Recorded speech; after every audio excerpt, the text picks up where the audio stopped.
Story, Chub's burger van. I stood at the window in the waiting room, watching. The black mist twisted and turned, coiling like an anaconda around my next guest. His eyes bulged with terror. Black mist kept constricting, its edge extended into thin tentacles forcing Chub's mouth open. There was already a gap where his front two teeth should be. Jam. The mist slid straight into the gap, expanding, thrusting. Chub. Chub's eyes rolled to the back of his head. I walked to the front door and opened it. Chub catapulted through the door straight at me. I stepped aside. He hit the wooden floor hard. Crack was the sound of his skull fracturing. "Would you like to come in now?" I watched him, as it took him a few moments to focus. "Not like I have much of a choice, is it?" Chub said as he straightened his blood-stained apron. Yes, it was human blood. I could smell it. I could smell him too. "Please sit down." I gestured to the armchairs near the fire. He looked around at my house. "Bit old-fashioned. Do you have the internet here?" He grinned, exposing the gap in his teeth. Saluting me, he went and sat down in the nearest armchair. "I used to own a nice tea-plate burger van. Cost me a fortune, that did, and it wasn't even new. Me and my missus agreed that we'd work as hard as we could to pay it off. The bills start piling up when folks cancel jobs because of COVID. Things changed quick smart." I slid to the armchair opposite him, throwing one leg over the other. I leaned back and watched. His thoughts poured in. Lust, greed, violence, and urges. Deep hunger pans that gripped his torso, despite looking like someone who had not had a proper meal in a decade. I could taste his insatiable appetite for meat. But not the type you'd find at your local food store.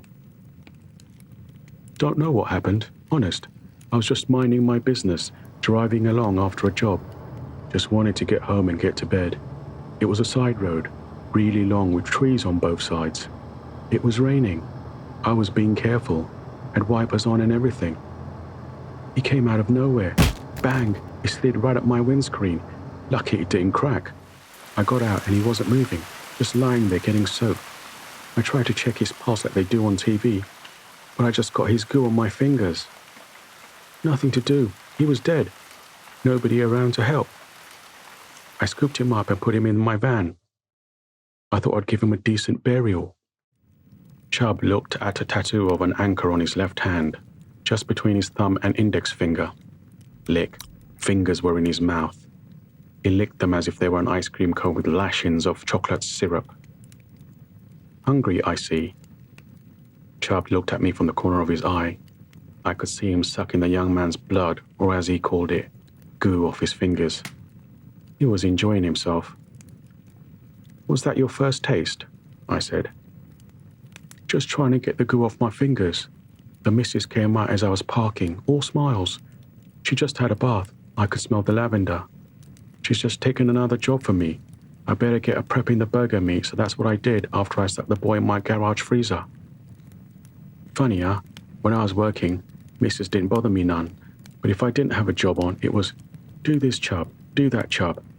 I got to it. I did. I ground up all the meat, only the pork ran out. What good is a beef burger without some pork? I didn't want to tell her. She'd have a go, telling me to be more organized. Everything was closed, so I thought, what harm could it do? He won't feel nothing. He was dead anyhow. They say people taste like chicken, don't they? So once I was done, I fried myself up a couple of patties on the hot plate. The meat sizzled. The smell was just like pork too, so I added some applesauce. Ooh, tasty. Had to have a couple. The missus thought so too." Chub smiled. His grin was wider than his teeth, leaving two gaping black holes on either side of them. "The punters loved them. They went down well, all gone, and I was booked for another job, 2 some days later." Flashes of ripping and tearing filled my mind. Chub's smile changed. 2 long, sharp fangs protruded, filling the front gaps in his teeth. His eyes grew, pupils covering them entirely, stretching. His cheeks hollowed, more gaunt, His frame lengthened and claws pulled out of his fingers, long and spindly. He licked his lips. I can't smell you like I can smell them. No, you're rotten. I don't want to taste you. I watched him. Tell me about your wife. Chub looked at me. In seconds, his features faded to reveal the thin, bald man with a gap where his front 2 teeth should be. Water welled around his human eyes. I just wanted 10 minutes more, that's all. Needed a bit of kip. Been working all night. She wouldn't leave it alone. She just kept going on about the bloody invoice. This was even after her saying how great my burgers were. She loved the new mix. I had enough, so I made sure she was part of it. I got up and made my way down to the garage to get started. She followed me down. Rabbit, rabbit, rabbit, rabbit. The garage door was already open. I picked up my mallet and got cracking on beef patties. It needed to be loosened up before you put it in the grinder. Know what I mean? Rabbit, rabbit, rabbit, rabbit, rabbit. She kept harping on about the bloody invoice. I forgot to get the invoice, that's all. She wouldn't leave it. I grabbed her head and slammed it on my bench. Whack, whack, whack. The skull burst open. Blood poured everywhere. It was... Chub licked his lips. I scooped up the blood, pushing it into a bowl and put it in the grinder. Didn't want to lose any of it. Ah! I looked out to see Stacy and her toddler looking at me. They were stood at the garage door, my neighbors. Looks bad. Looks bad. She grabbed her boy and tried to get away, but I threw the mallet at her knee, knocking her flat on her face. It was funny. She squealed and screamed, but I rammed that mallet into her mouth. She stopped making noise after that. The toddler just cried, so I did the same to him. Dragged them both back to the garage and closed the door. At least I had my meat for my orders now. Chub averted his eyes from the fireplace to me. Got some here? I could cook up some mean burgers, I'm telling you. I watched him. Let me take you to my abattoir, I said. He watched me get up and then stood himself. You got one of those here, have you? I nodded. Follow me and I'll introduce you to the workers there. Chub saluted and grinned. I led the way out the room to the landing where stairs to the right led up and stairs to the left down. I could hear Chub swallow as I descended the staircase. He was just behind me, sizing me up, wondering what I would taste like. Not long now, I said as I turned right, walking past a wooden door. A scream came from the door. I turned to find Chub standing there looking at the door. That sounded rotten. He looked at me. Abattoir is this way. I gestured down a long, dimly lit corridor. You trying to be funny? Chub's eyes widened. We could go back upstairs, but no burgers there. Chub licked his lips. He nodded. About dinner time somewhere. He grinned. I walked on passing 3 doors. I won't tell you where they lead just yet, and stopped at the 4th. Opening it, Chub's grin widened as he looked inside. A large grey room with metal meat grinding facilities, completed with hooks and a conveyor belt. Human torsos tracked in on hooks with clicking sounds of the chain. Human heads came round on the conveyor belt. 3 masked workers in white overalls worked each station. Chub walked to the first and watched as he chopped an arm at the elbow joint, putting it on a conveyor belt that transported it to the second station, where another worker shoved body parts into a huge grinder. Grinder hummed as it crushed human meat, bones too, into mince, which secreted from the outlay pipe in small bits. Chub's face was all glee. I watched as he finally made his way to the third worker inspecting the hanging torsos.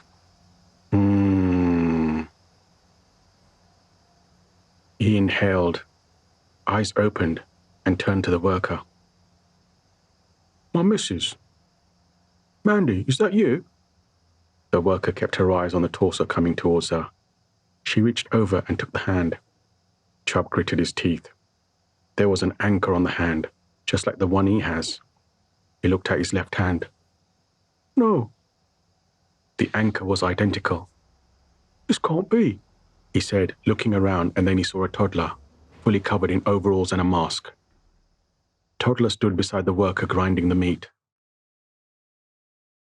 Your time has come to be the meat in the burger, I said. The worker surrounded Chub. His eyes darted between them as they closed in on him. "Mama, toilet," the toddler said. Chub had wet his pants. A pool of goo was forming near his leg. Then it happened in a flash. 3 workers, tools in hands, charged Chub. Slice, arm cut off. Crack, his skull shattered. Dig, his eye socket gutted with a knife. Scream upon scream was heard. I closed the door and left. Screams echoed behind me, as if following me upstairs. I stood at the window in the waiting room, watching the mist twist and twirl around the house. It was balletic, how it moved without a breeze to influence it. Stacy entered, toddler on hip. The little one put his head on his mother's shoulder as she gave me a bowl that had minced meat in it. "I'll take you upstairs shortly," I said. She nodded and left. I carried the bowl to the front door and opened it. Black mist creeped towards me. I leaned down and placed it on the wooden porch and watched as the black mist coiled in around it, extending its hair-thin tentacles and probing the mince. In seconds, it had devoured the mince, along with the bowl. I went back inside and shut the door. Where did you think the black mist comes from? It is the souls of those who were not gracious in life. Souls like Chub. That's why it's always twisting and coiling, angry and unsettled. The one thing it does crave is more horrid souls. Where it wants to grow and expand, take over the place. That's why I keep my eye on it. Until next time, see you at 11 on Sunday and I'll introduce you to my next guest. Godspeed.